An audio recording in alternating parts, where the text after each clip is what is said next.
Bonjour très chers élèves de la classe de terminale scientifique.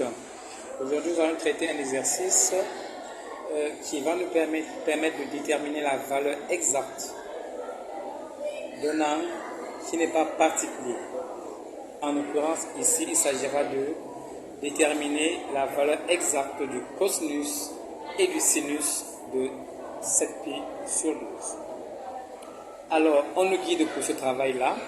On nous donne deux complexes Z1 et Z2, définis tels que vous les voyez, et on nous demande dans un premier temps de donner la forme trigonométrique de ces deux complexes qui sont définis selon leur forme algébrique. Et pour ce faire, vous le savez très bien, on commence par calculer le module et un argument de chacun des deux nombres complexes. Pour le premier complexe, il n'y a aucune difficulté. Pour le deuxième complexe, on va faire un tout petit peu attention pour déterminer en ce qui concerne un de ces arguments. Alors, nous avons le cosinus de θ2. θ2 ici est un argument de notre Z2. Le cosinus, donc, ça donne 1,5, alors que le sinus donne moins racine de 3 sur 2. Il n'est pas souvent aisé pour les élèves de retrouver tout de suite l'angle correspondant. Alors parfois, il faut faire appel au cercle trigonométrique et on est sûr qu'à tout instant, on va se retrouver aisément. Alors, regardez notre cercle trigonométrique. Le cosinus, c'est 1,5, nous sommes là à 1,5. Et bon, si c'est seulement du cosinus, on a soit π sur 3, soit moins π sur 3. Donc, on a deux valeurs possibles. Mais pour décider de quelle est la bonne valeur parmi π sur 3 et moins π sur 3, il faut regarder la valeur du sinus. Mais le sinus, c'est moins racine de 3 sur 2. Et c'est ici, ce n'est pas racine de 3 sur 2, mais c'est moins racine de 3 sur 2.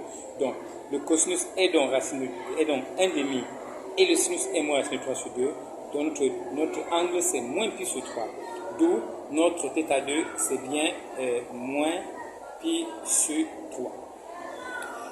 La connaissance donc de l'argument de Z1, d'un argument de Z1 et de son module, permet de dire que la forme trigonométrique de Z1, c'est bien racine de 2 sur 2 cosinus π sur 4 plus I sinus π sur 4. Qu'on peut écrire tout simplement racine de 2, point virgule, π sur 4. De même pour Z2, on est à cosinus moins π sur 3 et sinus moins π sur 3. On sait bien que la fonction cosinus est paire, donc cosinus moins π sur 3, c'est exactement cosinus π sur 3, alors que le sinus de moins π sur 3, c'est moins sinus π sur 3. Donc on peut donc écrire ça comme ceci. Ça, c'est bel et bien la forme trigonométrique de Z2, mais qu'on peut également écrire de façon plus simplifiée avec les crochets racine de 2 et moins π sur 3. Passons maintenant à la deuxième question. On pose Z égale à Z1 sur Z2 et on nous demande dans un premier temps de donner la forme algébrique de Z. Rien de plus facile pour écrire un nombre complexe sous sa forme algébrique. Si vous avez au dénominateur un nombre complexe qui n'est pas réel, vous devez le rendre réel en utilisant son complexe conjugué. On va donc multiplier le dénominateur et le numérateur par le conjugué de ce complexe. 1 moins i racine de 3, son conjugué c'est 1 plus i racine de 3. Donc on a utilisé le conjugué de 1 moins racine de 3 pour multiplier le numérateur et le dénominateur. Et après calcul, on trouve sans aucune difficulté que notre Z sous la forme algébrique, c'est bien 1 moins racine de 3 sur 4, ça c'est la partie réelle, plus i facteur de 1 plus racine de 3 sur 4, et 1 plus racine de 3 sur 4, c'est la partie imaginaire. Maintenant, on nous demande de donner la forme trigonométrique de Z. On nous donne une indication, et ça, c'est simplement pour attirer votre attention. Si vous voulez faire comme on a fait pour Z1 et Z2, on n'aura pas tout de suite le résultat pour la simple raison qu'on ne va pas tomber devant un angle particulier que nous connaissons. On a eu aisément avec Z1 et Z2 des angles particuliers dont nous connaissons la valeur du cosinus ou du sinus. Mais si nous faisons exactement la même chose pour Z, on n'y arrivera pas. Qu'est-ce qu'il faut faire dans ce cas? On va justement utiliser les propriétés sur les modules et les arguments. On sait donc notamment que quand nous prenons le module d'un quotient, il suffit de prendre le quotient du numérateur, le module du quotient du numérateur et le module du dénominateur.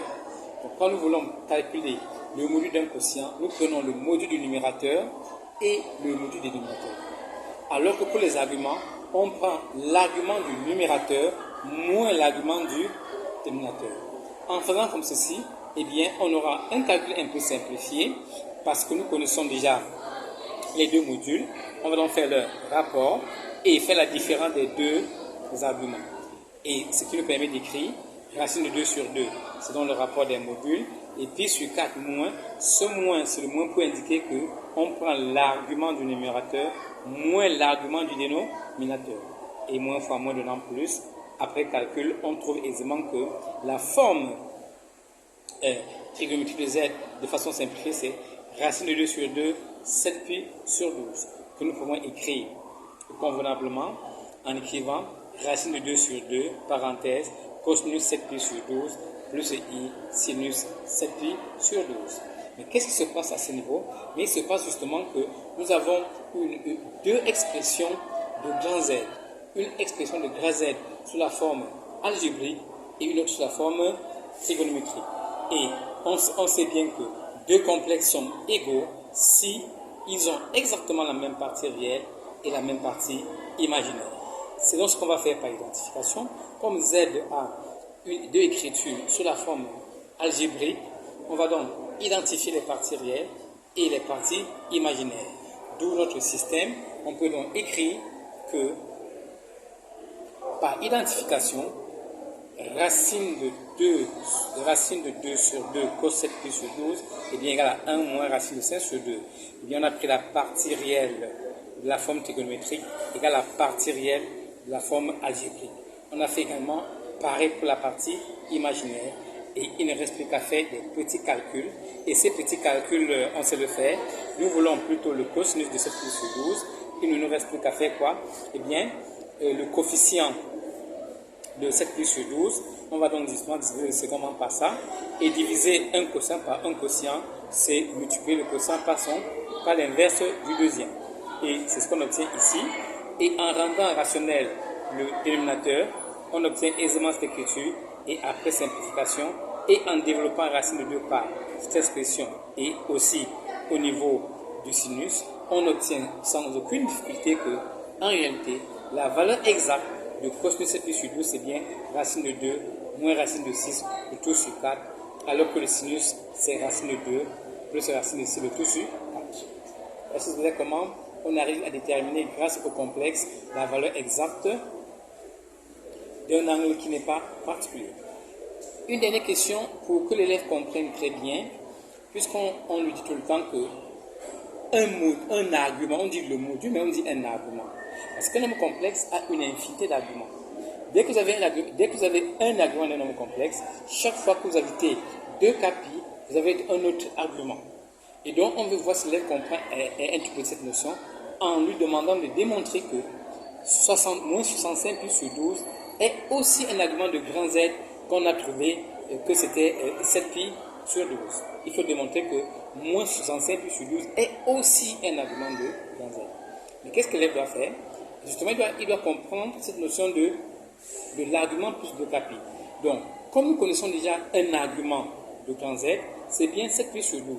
Donc, on sait donc que si nous prenons 7 pi sur 12 plus 2 capi, s'il est vrai que moins 65 pi sur 12 est un argument, on va le trouver par quel entier on a multiplié 2 pi pour trouver moins 65 pi sur 12 qu'on a ajouté justement à 7 pi sur 12.